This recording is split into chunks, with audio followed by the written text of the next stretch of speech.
ఏ వ్యక్తి అయితే నేను తప్పు చేయలేదు, నా దగ్గర క్లియర్ గా ప్రూఫ్స్ ఉన్నాయి అని అన్నాడో ఆ వ్యక్తి 8 రోజులు అబ్స్కాండ్ లో ఉన్నాడు. 2024 లోనే 1784 కేసులు ఫైల్ అయ్యాయి. కోర్టు గ్యాగ్ ఆర్డర్ పాస్ చేసింది. With lot of respect to court, I don't want to contempt the court order. చట్టానికి ఎవరు అతీతులు కాదు. అది ఎవరైనా సరే, అది ఒక కామన్ మ్యాన్ అయినా, ఒక హీరో అయినా, లేదా ఒక పొలిటీషియన్ అయినా, ఆఖరికి దేశపు ప్రైమ్ మినిస్టర్ అయినా సరే, ఒకటే న్యాయం, ఒకటే ధర్మం అని ఈ రోజు మళ్ళీ ప్రూవ్ చేశాం. ఈ రోజు తెలంగాణ తగలడిపోతుంది. ప్రతి 10 మందిలోనూ ఒక్కరైనా సరే ఈ కేసు గురించి మాట్లాడుతున్నారు. అదే బండి భగీరథ్ కేసు గురించి. అసలు కేసు ఏంటంటే it's clear cut POCSO case. అసలు ఇది పోక్సో కేసు కాదు. ఈ పలానా అమ్మాయి ఎవరైతే ఉన్నారో తను మైనర్ కాదు, మేజర్ అని మేము ప్రూవ్ చేస్తామని మీరు ఎంత గింజుకున్నా సరే వాళ్ళు కోర్టులో క్లియర్ గా ప్రూవ్ చేశారు. విత్ ప్రూఫ్స్ ప్రూవ్ చేశారు ఆ అమ్మాయి ఎవరైతే ఉన్నారో ఆ అమ్మాయి మైనర్ అని.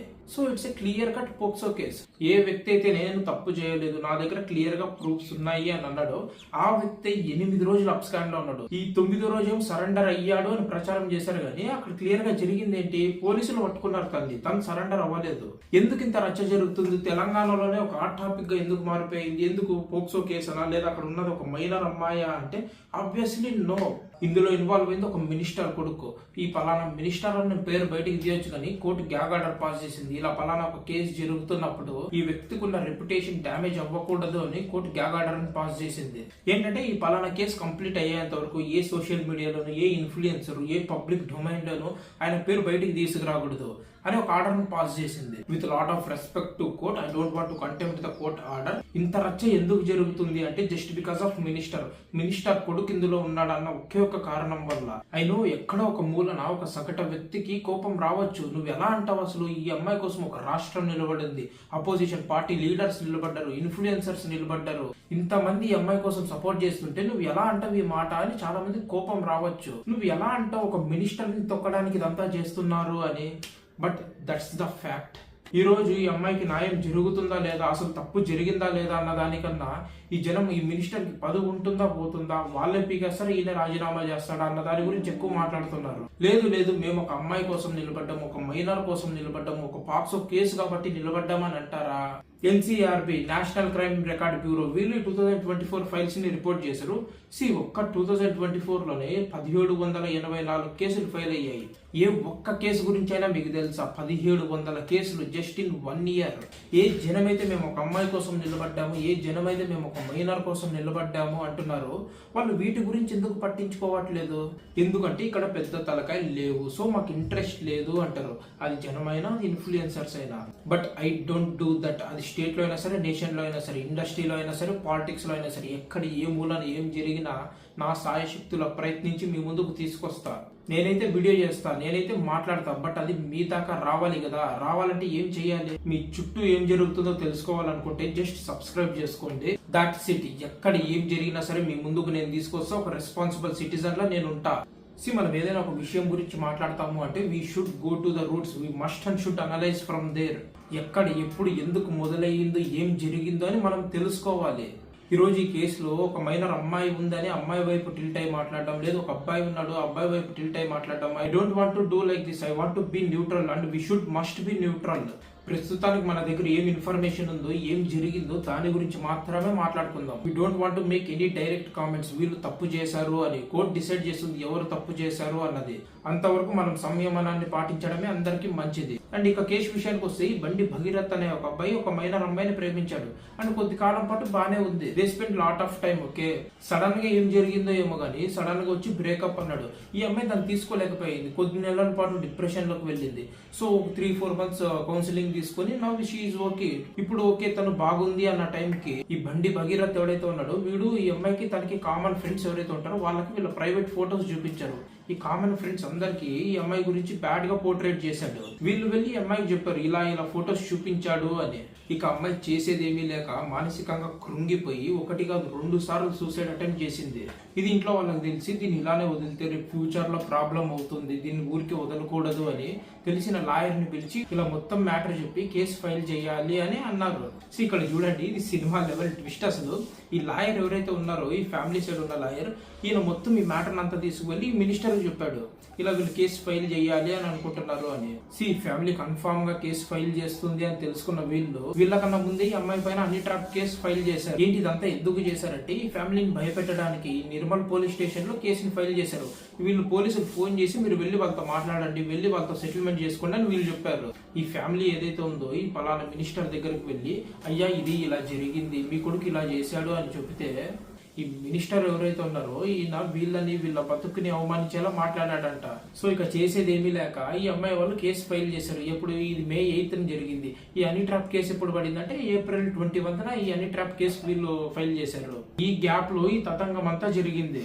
అమ్మాయి మైనర్ అవడం వల్ల ఈ కేసు కాస్త పోక్సో కేసు అయింది. ఇనిషియల్లీ అమ్మాయి సైడ్ అంతగా ఎక్స్పోజ్ అవ్వలేదు. Section 11 అండ్ Section 12 కేసెస్ మాత్రమే ఫైల్ చేశారు. అసలు ఏంటి Section 11 ఏంటంటే ఫాలో అవడమైనా లేదా స్టాక్ చేయడమైనా లేదా ఫేవర్స్ అడగడమైనా ఇలాంటివి అనమాట. ఇక్కడ మీరు గుర్తుపెట్టుకోవాల్సిన విషయం ఏంటంటే ఇక్కడ ఎక్కడ ఫిజికల్ ఇన్వాల్వ్మెంట్ ఉండదు.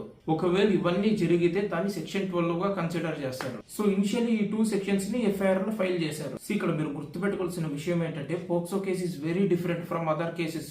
మీరు మర్డర్ కేసు తీసుకున్నా లేదా రేప్ కేసు తీసుకున్నా వీటన్నిటికన్నా కాంప్లికేటెడ్ గా ఉంటుంది. దీన్ని ట్రీట్ చేసే విధానమే ఇంకొకలా ఉంటుంది. ఎందుకు ఇంత కఠినంగా పెట్టారంటే just to protect our girls, మన ఇంటి అమ్మాయిని కాపాడుకోవడానికి పెట్టిన లాస్ ఇవి. ఇలాంటి ఒక కేసు ఫైల్ అయినప్పుడు పోలీసులు విత్ ఇన్ 24 hours అక్యూజ్ ని అరెస్ట్ చేయాలి. బట్ ఇక్కడ అది జరగలేదు. ఈ గ్యాప్ లో ఈ మైనర్ అమ్మాయి ఎవరైతే ఉన్నారో తనకు జరిగిన ప్రతి ఇన్సిడెంట్ ని ఒక కంప్లీట్ స్టేట్మెంట్ గా ఇచ్చింది. సో ఇందులో చాలా విషయాలు బయటపడ్డాయి. అమ్మాయి పైన ఈ 17 ఏళ్ల అమ్మాయి పైన లైంగిక దాడి జరిగింది. అది ఒక్కసారి కాదు, 2 సార్లు కాదు, పదే జరిగింది. ఇలాంటి విషయాల గురించి ఎక్కువగా మాట్లాడాలి అని నేను అనుకోవట్లేదు. అమ్మాయి ఇచ్చిన స్టేట్మెంట్ ప్రకారం కొన్ని సెక్షన్స్ ని యాడ్ చేశారు. Section 5 and Section 6, Section 24(2)M వీటిని యాడ్ చేశారు. Section 5 ఏం చెప్తుందంటే అసాల్ట్స్, ఫిజికల్ అవడానికి ట్రై చేసిన, రేప్ చేయడానికి ట్రై చేసిన, ఇబ్బంది పెట్టడానికి ట్రై చేసిన ఇవన్నీ Section 5 లో వస్తాయి. ఒకవేళ ఇవన్నీ జరిగాయి అంటే దీన్ని Section 6 కింద పరిగణిస్తారు. ఒకవేళ ఇది గాని ప్రూవ్ అయితే మినిమం 20 years పడుతుంది, ఆ లైఫ్ టైం కూడా పడుతుంది. ఇంత సివియర్ ఛార్జ్ షీట్ ఫైల్ అయిన తర్వాత కూడా పోలీసులు ఎందుకు అక్యూజ్ ని అరెస్ట్ చేయలేదు? ఒకవేళ వాళ్ళు అరెస్ట్ చేయడానికి వెళ్తే ఈ మినిస్టర్ ఎవరైతే ఉన్నారో ఈ అక్యూజ్ తండ్రి ఆయన ఏమంటాడు, నా కొడుకు పరారీలో ఉన్నాడు, ఎక్కడున్నాడో నాకు తెలియదు అని ఆయన అంటాడు. మేము కేసులో చేయాలి. లాస్ట్ 1-2 daysలో కూడా మన వాళ్ళు చాలా ప్రయత్నం చేసి అన్ని డాక్యుమెంటేషన్ కలెక్ట్ చేశారు. అక్యూజ్ గురించి కూడా మేము ఇప్పుడు ఇన్ఫర్మేషన్ CDR నుంచి మేము ప్రయత్నం చేస్తున్నాము. మనకు దొరికితే అతన్ని మేము ఖచ్చితంగా పట్టుకుంటాం. నార్మల్ పోక్సో కేసెస్ లో ఇలాంటి ఇన్సిడెంట్ కానీ జరిగితే పేరెంట్స్ ని పోలీస్ స్టేషన్ కి తీసుకుపోయి అక్కడ కూర్చోబెడతారు, మీ కొడుకు వచ్చేంత వరకు మీరు ఇక్కడే ఉండాలి అని. బట్ ఇక్కడ అది జరగలేదు. సామాన్యుడికైతే ఒకలా, నాయకుడికైతే ఒకలానా అని ఈ రోజు తెలంగాణ ప్రజలు సీఎం రేవంత్ రెడ్డి గారు అడుగుతున్నారు. రేవంత్ రెడ్డి గారు ఒక మాట అన్నారు అల్లు అర్జున్ ని అరెస్ట్ చేసేటప్పుడు. ఇక్కడ ప్లే చేస్తాను చూడండి. మీరు లా చేయండి అధ్యక్ష, మరి స్టేట్ కు లా అథారిటీ ఉందో లేదో నాకు తెలియదు, కానీ star, film star, super stars or political stars is having some special privilege. If they murdered anyone also, we need not to prosecute or otherwise we need not to book any case against these personalities అని మనం మీరు చట్టం చేస్తా అంటే సినీ ప్రముఖులకు కానీ రాజకీయ ప్రముఖులకు కానీ స్టార్లు అని ఫీల్ అయ్యే వాళ్ళ పట్ల ప్రత్యేకమైన చట్టం ఉంటుంది. వాళ్ళ మీద కేసులు పెట్టొద్దని మీరు ఏమైనా చట్టం చేస్తే ఆ చట్టం అమలు చేస్తాం అధ్యక్ష. ఈ రోజున్న డాక్టర్ బాబాసాహెబ్ అంబేద్కర్ ఇచ్చిన చట్టం ప్రకారము దీనికి కారణమైన వాళ్ళను, ప్రత్యక్షంగా పరోక్షంగా కారణమైన వాళ్ళందరి మీద కేసులు కట్టి పోలీసులు విచారణ చేయాల్సిందే, బాధితులను శిక్షించాల్సిందే అధ్యక్ష. ఇలాంటి మాటలు మాట్లాడిన ఒక వ్యక్తి ఈ రోజు ఎందుకు సైలెంట్ గా ఉన్నాడు?